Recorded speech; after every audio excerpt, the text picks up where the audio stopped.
If you're thinking about moving to Westchester County, New York, I'm gonna cover the most important things you need to know before moving here.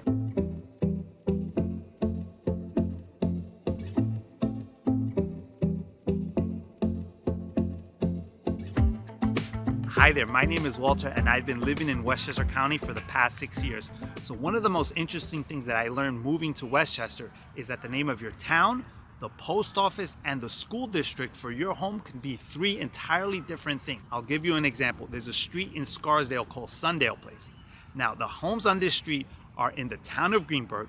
They use a Scarsdale P.O. box and are in the Edgemont School District. Now, for me, this was very different, but for the people living here in Westchester County, this is completely normal and it's very common. And this is especially important for you if you're planning to buy a home in this area. Another important thing about Westchester County is that it's very close to New York City. Now, New York City is made up of 5 counties: Bronx, Brooklyn, Queens, Manhattan, and Staten Island.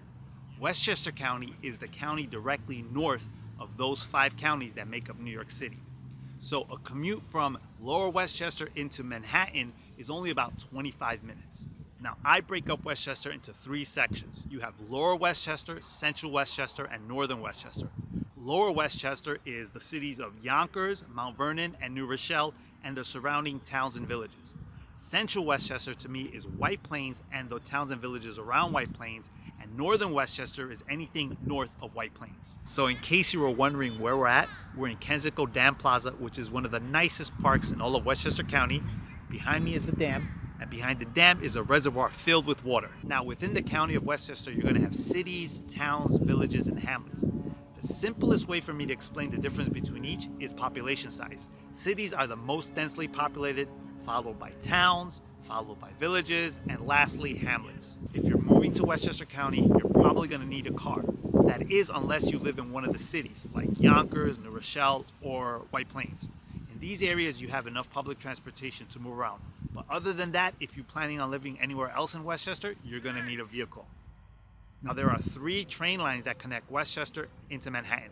The Hudson line runs along the Hudson River, the Harlem line goes down the center of Westchester, and the New Haven line runs along the East Coast and goes into Connecticut. Now, these trains run all the time, but they run more frequently during rush hour. And you can get from Northern Westchester, let's say from Peekskill, all the way to Grand Central Station in an hour and 15 minutes during rush hour. Westchester County also has a reputation for having some of the best school districts in the country. Now, better schools also mean higher property taxes, which is one of the drawbacks about buying a home in Westchester. I went to New York City public schools, and so for me, there's no comparison. Westchester has far superior schools compared to New York City. Something else that I learned when I moved to Westchester is that all these different towns and villages all have similar feelings.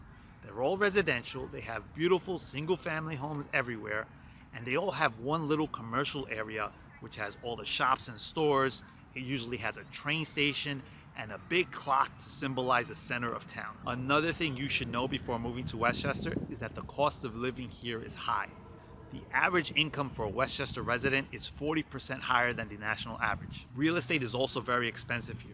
The average single-family home sells for 223% more than the national average. Westchester also has tons of green spaces. You're gonna have endless golf courses, parks, hiking trails, not too many beaches. From off the top of my head, I can just think of 2, which is Glen Island Park Beach and Rye Beach. Also, the further north you get in Westchester, the more rural things get, with the urban areas being in Lower Westchester, like Mount Vernon, New Rochelle, and Yonkers.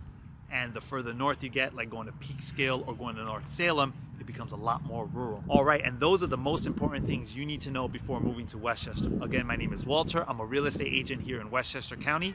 And so if you have any questions about moving here, please feel free to reach out to me. I'd love to help answer any questions. Thanks for watching.